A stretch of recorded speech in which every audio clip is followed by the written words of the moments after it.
పిల్లల వికాసానికి కథలు అవసరమే. మంచి కథలు పిల్లల్ని మంచి మనుషులుగా చేస్తాయి. కానీ పెద్దల బాధ్యత ఏంటంటే కథల్లో ఏదైతే నీతి ఉంటుందో దాన్ని స్పష్టమైన రీతిలో పిల్లల మెదళ్లలో నాటాలి, వాళ్ళకి అర్థం చేయాలి. అప్పుడు పిల్లలు కథల్లోని భావాన్ని, దాని సారాంశాన్ని అర్థం చేసుకోవటంలో పొరపాటు పడకుండా ఉంటారు. రాణి కైకేయి ఇంకా దాసి మందర కథ చెప్పబోతున్నాను మీకు. మందర రాణి కైకేయికి దాసి. చాలా దురాశగలది.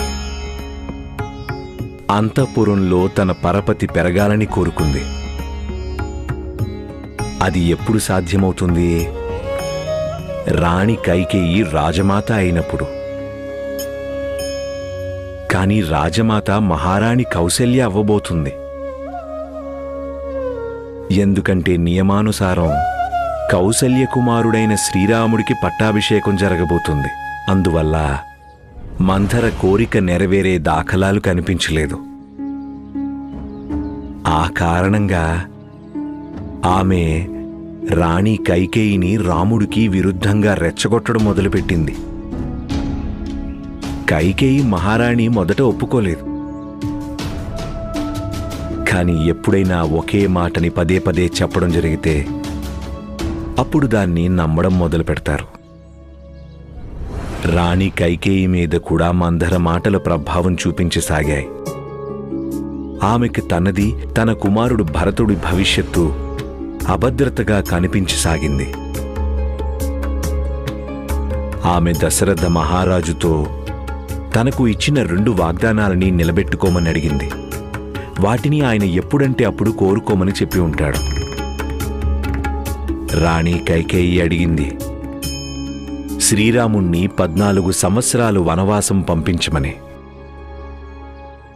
ఆమె కుమారుడు భరతుణ్ణి అయోధ్యకి రాజుని చేయమని.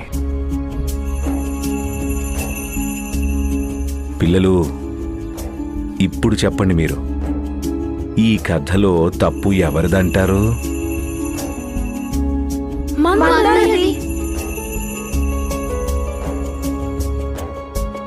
పిల్లలు, మీరందరూ ఇలాగే అనుకుంటున్నారా తప్పు మందరదని?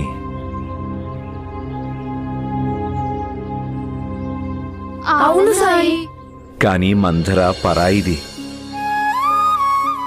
ఇక రాణి కైకేయి ఆమె భరతుణ్ణి ఎంతగా ప్రేమించేదో అంతకంటే ఎన్నో రెట్లు ఎక్కువగా రాముణ్ణి ప్రేమించేది. మరి ఇది ఆమె తప్పు కాదా? ఆమె మందర మాటలు వినడం, మందర ఏం చెప్పినా దానికి అంగీకరించడం, ఆమె రాముడి మీద నమ్మకం ఉంచి ఉండాల్సింది. ఆయన ఆమె ఒడిలో ఆడుకొని పెద్దవాడయ్యాడు. అందుకనే ఎప్పుడూ చెబుతాను, అనుబంధాల్లో బలమైన నమ్మకం ఉండాల్సి ఉంటుందని. ఎవరో 3వ వ్యక్తి వచ్చి వారిలో మనస్పర్ధలు సృష్టించకుండా, విషాన్ని కుమ్మరించకుండా,